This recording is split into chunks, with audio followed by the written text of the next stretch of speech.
Dans cet exercice, je vous ai promis une indication. L'indication, ça va être la figure, c'est-à-dire je vais vous faire les A, les B, les questions A et B, vous donner une petite indication pour que vous puissiez faire la question C facilement. Question A, tracer un carré ABCD de côté 8 cm et de centre O. On va commencer par tracer le carré ABCD de côté 8 cm.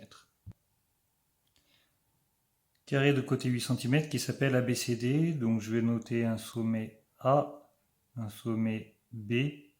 Alors attention, quand on nomme une figure, on tourne autour de la figure, donc j'ai pas le droit de marquer A, B, C, D. Mais je tourne autour de la figure A, B, C, D. Évidemment, vous auriez pu tourner dans l'autre sens, A, B, C, D, ça aurait très bien fonctionné aussi. De centre haut, ça veut dire que je vais tracer les diagonales et qu'à l'intersection des diagonales, le centre sera haut. Alors vous remarquerez que je fais tout au stylo noir qui se gomme.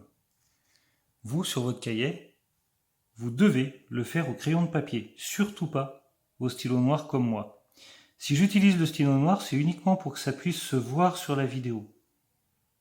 Parce que le crayon est un peu trop léger sur la vidéo. Mais avec les yeux, c'est suffisamment foncé le crayon pour qu'on puisse le voir. De centre haut. Ensuite, on vous dit de placer les points I, J et K milieu respectifs. Respectifs de A, B, B, C, C, D, D, A. Respectif, ça veut dire qu'on respecte l'ordre dans lequel c'est énoncé. Donc, premier point, milieu du premier segment. Deuxième point du deuxième segment. Troisième point du troisième segment. Quatrième point du quatrième segment. Ou côté. Parce que là, en l'occurrence, les segments, ce sont les côtés du carré. I milieu de AB. I. J milieu de BC. J. K milieu de CD. K. Et L milieu de DA.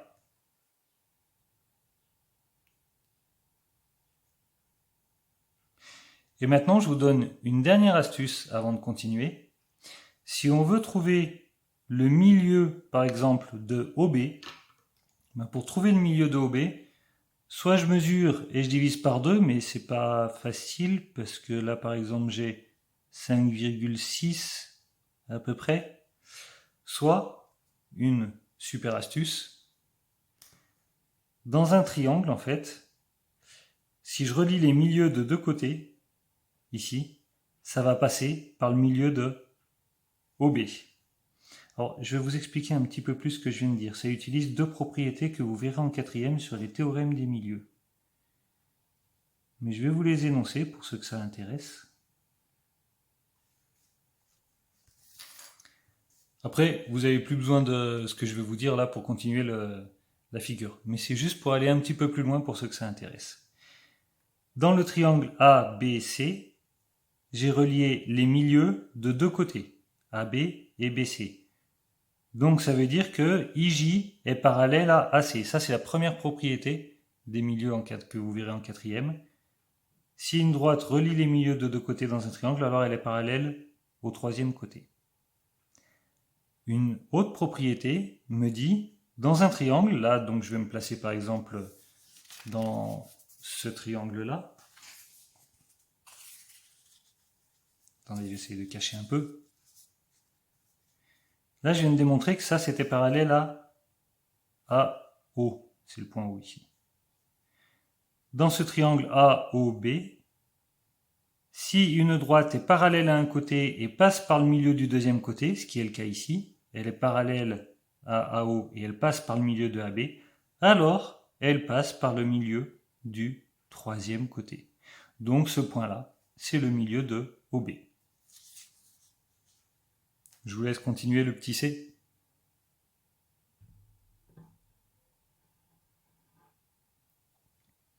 Tracer un cercle de centre O passant par A. De centre O passant par A. Voilà. Si on est bien précis, est-ce vraiment un miracle? Si on est bien précis, ça passe par tous les sommets du carré. Alors, petit supplément, ça passe par tous les sommets du carré, on dit que le cercle, il est circonscrit au carré. Il passe par tous les sommets. Alors, tous les quadrilatères ne possèdent pas des cercles circonscrits. Si vous prenez le losange, un losange strict, un losange différent du carré, il n'existe pas de cercle qui passe par les 4 sommets en même temps. Mais pour un carré, ça marche. Pour un rectangle aussi, ça fonctionne. Deuxième, tracer un cercle C2 de centre O et de rayon 4 cm. Donc je vais prendre 4 cm de rayon. Je vais essayer d'être bien précis. De centre O et de rayon 4 cm.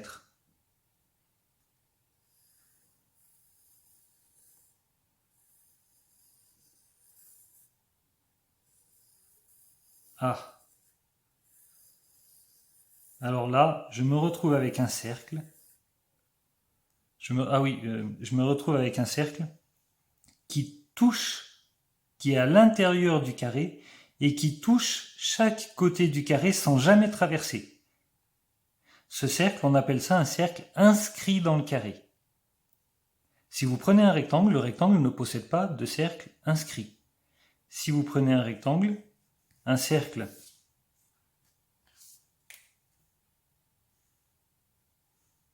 si un cercle touche ce côté-là et ce côté-là, nécessairement, il ne pourra jamais toucher celui-là et celui-là en même temps. Éventuellement, je peux le déplacer pour qu'il touche celui-là, celui-là et celui du haut, gauche, bas, haut, mais il ne pourra jamais toucher celui de droite, sinon c'est plus un cercle.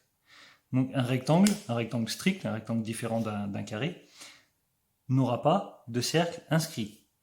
Et pour la petite anecdote, tous les triangles, quelle que soit la forme du triangle, possèdent un cercle circonscrit et un cercle inscrit. Le dernier, un cercle C3, ah oui, j'ai pas nommé d'ailleurs. C1, c'est le cercle circonscrit. C2, c'est le cercle inscrit. Et C3, le cercle de diamètre OD. OD, c'est le diamètre OD, c'est pas le rayon. Donc il faut que je trouve le milieu du diamètre. D'où ma petite remarque de tout à l'heure. Le milieu du diamètre.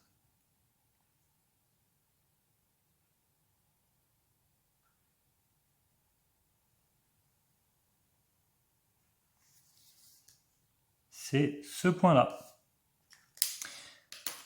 Ce que j'ai oublié de vous dire, quand on trace un cercle, évitez de mettre une feuille simple sur une surface dure. Parce que ça a tendance, si je vous montre, si on pointe sur le dur, ça a tendance à glisser. D'accord? Donc quand on va pencher, ça va se mettre à glisser dans tous les sens. Donc essayez d'avoir soit un cahier, soit plusieurs feuilles. C'est ce que j'ai fait moi, je me suis mis avec plusieurs feuilles. Comme ça, quand vous plantez, ça traverse un peu les feuilles et ça ne glisse plus.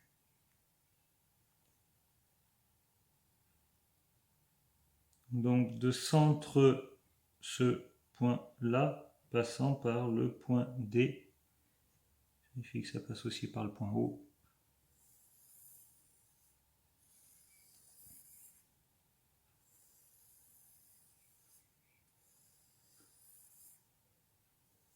Voilà. Alors je repasse plusieurs fois pour que ça puisse se voir.